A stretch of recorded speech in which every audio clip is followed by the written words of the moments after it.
around. You may get a couple a day. Guys, check this out. Now, think about the day that we've showed you so far. Steph and I have been showing you videos of these, spaceship-looking things. We call them the motherships, the flying saucers out in Kansas. You need a sheer environment that can create those laminar images and those cinnamon roll-looking storms. In Florida, you don't have that. You've got more of a mushroom type thunderstorm because of its low shear environment. So you see the tops kind of fanning out all over the place in here. So it's basically just rising motion. You can see the overshooting top, but a phenomenal light show here about 40 miles to the west of Flagler Beach. Incredible shot there. Your deal today, Florida, is not so much the severe weather, but it is the rip current risk, which is very high on the East Coast and for other areas in the Southeast. Now, here's something you don't see every day. Large hail pouring down in the Sunshine State. So this morning I get up, I always look at the severe weather reports, and I saw, oh wow, Florida had like a couple of reports of golf ball size hail. I completely missed the 3-inch report that they had in Orlando yesterday.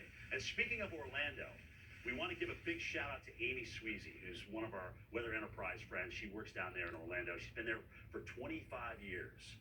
Congratulations on a great career, Amy. Hope you get this message. We all love you. All right, here's the deal in Florida yesterday. Little boundary dropping south. Sea breeze, lake breeze combination. You had the storms over Okeechobee, and then those storms sent out an outflow boundary that ripples to the northwest. It's boundaries are us in Florida this time of the year. Okay, it's the rainy season, so we get this. So we had the storms developing with the initial sea breeze. Then there was an interaction with the Lake Okeechobee sea breeze, and then you had that moving north to meet the other boundary that was coming down from the northwest with the northwest flow. It's a wild ride, ladies and gentlemen. You got to strap in. You got to strap in for these. All right. Here are the funnel clouds that they saw down around Belgrade. That's near, of course, Lake Okeechobee. All right, so remember that. You had the sea breeze kicking in from the east coast of Florida. That met up with the lake breeze from Lake Okeechobee. Then that whole complex moved north, and now all of a sudden we have a different atmosphere where we can actually get some large hailstones here. Sanford, 1.8. There's the 3-inch report out of Lake Mary there. And if you're thinking for a second, even 1 inch is pretty rare or greater in Florida. You're absolutely right. 1 to 1.5, only about 5% of the time. Sometimes you get these golf ball hailers. 2 inches or more, though, only 3% of the time.